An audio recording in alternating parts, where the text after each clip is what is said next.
नमस्कार दोस्तों, near death experience के अगले भाग में आपका स्वागत है। आज की जो पहली केस है दोस्तों, आज हम जिसे देखने वाले हैं वो है ग्लेंडा नाम के एक लड़की की। इसके साथ क्या हुआ दोस्तों कि इसकी एक सर्जरी होने वाली थी। कौन सी सर्जरी होने वाली थी ये यहाँ पर नहीं लिखा है दोस्तों, लेकिन वो हमसे ये कहती है कि जो उसका ऑपरेशन हो रहा था उसमें अचानक उसने ऐसा अनुभव किया कि वो एक बहुत ही प्रकाशित ऐसे जगह पर पहुँच गई और उसने ये देखा दोस्तों कि उसके सामने एक बहुत ही बड़ा दरवाज़ा था। और वो जो दरवाज़ा था उसको अंदर से ये एहसास हुआ, या फिर दरवाजे में उसको ये दिख रहा था दोस्तों कि आज तक उसने जिन लोगों को सच्चा प्यार किया है, उसने ये कहा है, ग्लेन का शब्द मैं आपको बोलता हूँ कि कोई इंसान हो या फिर कोई जानवर हो, मैंने जिनको एक सच्चा प्यार किया है या फिर ऐसे लोग जिन्होंने मुझसे प्यार किया है, मुझे दिख रहा था कि जिनको मैंने पृथ्वी पर छोड़ दिया है, मतलब ऐसे लोग जो पृथ्वी पर उसके साथ नहीं हैं अभी, अब वो गुजर गए हैं, लेकिन अपने जीवन में उसने उनको बहुत प्यार किया है और उन्होंने भी उससे बहुत ही सच्चा प्यार किया है। ऐसे जो महान लोग या फिर हमारे ज़िंदगी में भी कैसे ऐसे लोग आते हैं, वैसे वो ये कहते हैं हमसे कि वो अच्छे लोग हैं उसके जीवन के, वो उसको दरवाजे के उस पार दिख रहे थे। और वो सिर्फ दिख नहीं रहे थे, तो वो भी उससे बहुत ही प्यार से देख रहे थे और वो यही चाह रहे थे कि ये जो है ग्लेंडा वो यहाँ पर आए और हम उससे बहुत प्यार करें, या फिर हम उसको सारी बातें यहाँ की कहे, उसको सारी चीज़ें कहने की कोशिश करें, या फिर जीवन का सच उसको बताने की कोशिश करें। और ग्लेंडा भी बहुत खुश थी और उसको यही लग रहा था कि मैं भी जल्द से जल्द उस दरवाजे के उस पार चली जाऊँ। लेकिन अचानक उसने ये देखा दोस्तों कि उसको किसी ने मैसेज भेजे, या फिर उसके अंदर से एक आवाज़ आई कि तुम्हारा ये जो फ़िलहाल का वक्त है वो योग्य नहीं है, तुम्हारा अब तक वक्त नहीं आया है। और इस वजह से उसने ये कहा कि उसके बाद वो थोड़ी सी पीछे पीछे चली गई। और वो जो लोग थे दोस्तों, उनको भी पता था कि ग्लेंडा के अब तक वक्त नहीं आया है जाने का, तो इस वजह से उन्होंने भी प्यार भरी निगाहों से देखा उनको।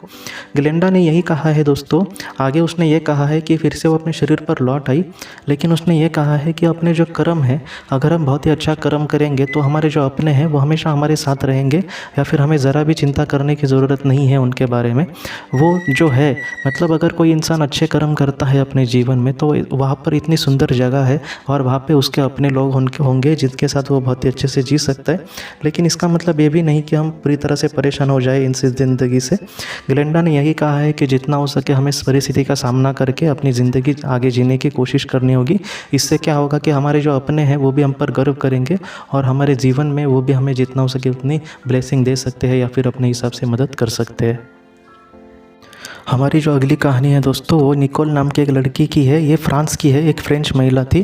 वो ये कहती है कि एक बार उसका दवाई का डोज था दोस्तों, उस पर शरीर पर इतना हावी हुआ कि वो पूरी तरह से बेहोश हो गई और ज़मीन पर गिर पड़ी।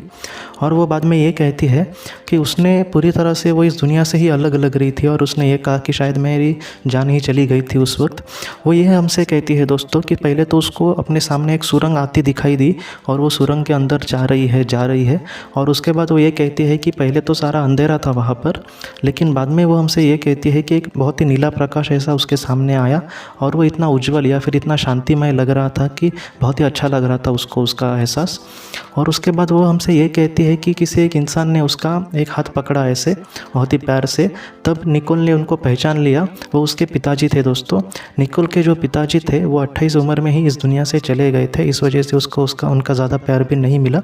लेकिन जो पिताजी थे वो बहुत ही खुश थे निकोल से मिलकर, और वो उसके लिए बहुत कुछ कह रहे थे कि तुम्हें जीवन में अच्छा करना होगा और बहुत ही अच्छे से जीना होगा, मुझे तुम पर फ़क्र है। और निकोल भी उनके साथ बहुत खुश थी।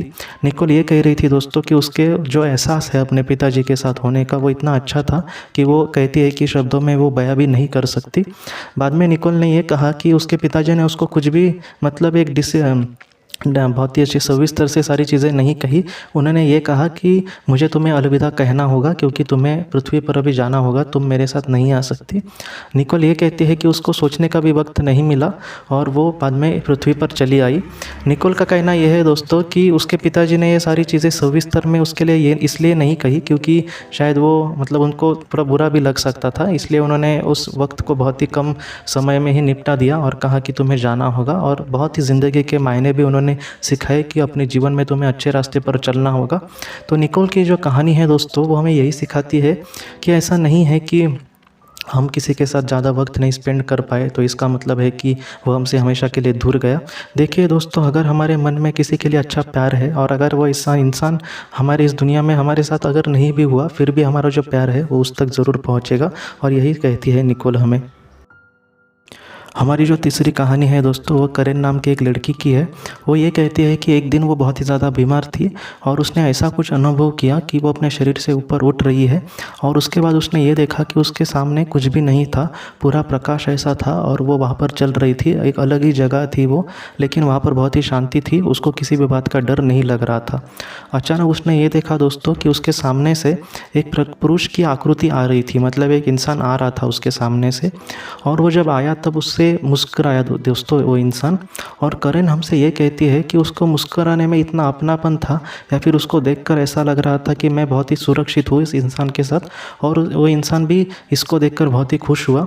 उस इंसान ने इसको बहुत सारी बातें कही कि जीवन क्या है, या फिर हमें किस तरह से जीना होगा, जीवन में किस चीज़ों को मायना रखना चाहिए, या फिर जीवन में हमारे जो अपने हैं वो हमारे हमेशा साथ होते हैं।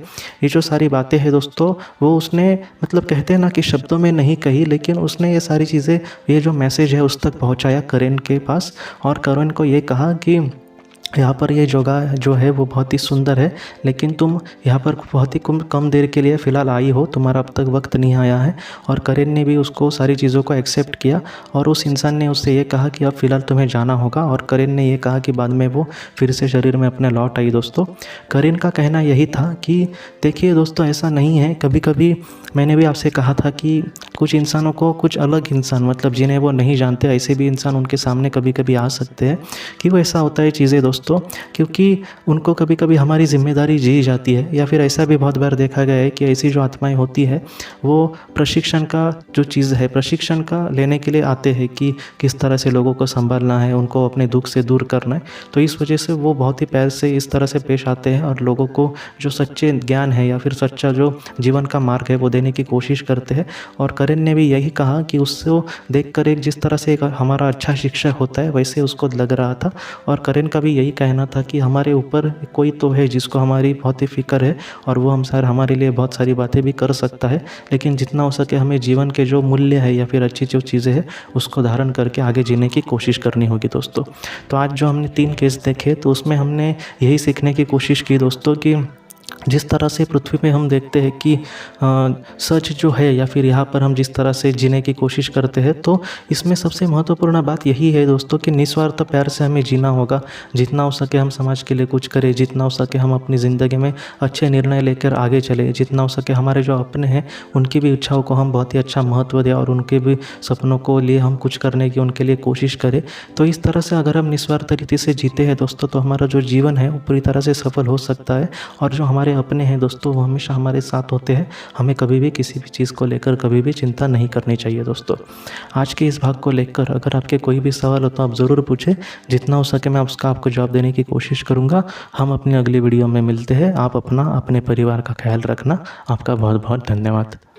ज़िंदगी की रोशनी ये संस्था ऐसे लोगों के लिए काम करती है जिन्होंने किसी अपने को खोया है, या फिर जो लोग अपनी ज़िंदगी में बहुत ही ज़्यादा दुखी है। जो लोग इस संस्था से जुड़ते हैं उनको तकरीबन 50 किताबें भेजी जाएगी उनके व्हाट्सएप पर या फिर ईमेल पर। ये किताबें आत्मलोक या फिर मौत के बाद हमारे साथ क्या होता है, इन सारी चीज़ों की आपको पूरी तरह से जानकारी देगी। और इसके साथ साथ आपको एक पास्ट लाइफ रिग्रेशन थेरेपी की ऑडियो भी भेजी जाएगी। इस ऑडियो की मदद से आप घर बैठे अपनी पास्ट लाइफ रिग्रेशन करने की कोशिश कर सकते हो। बहुत लोग पास्ट लाइफ रिग्रेशन थेरेपिस्ट के पास किसी कारण के वश नहीं जा सकते, तो ऐसे लोगों के लिए मदद के लिए ये ऑडियो तैयार की गई है। तो आप ज़रूर इस संस्था से जुड़े। इस संस्था से जुड़ने के लिए सामने जो व्हाट्सएप का नंबर दिया है आप कृपया उस पर संपर्क करें। आपका बहुत बहुत शुक्रिया।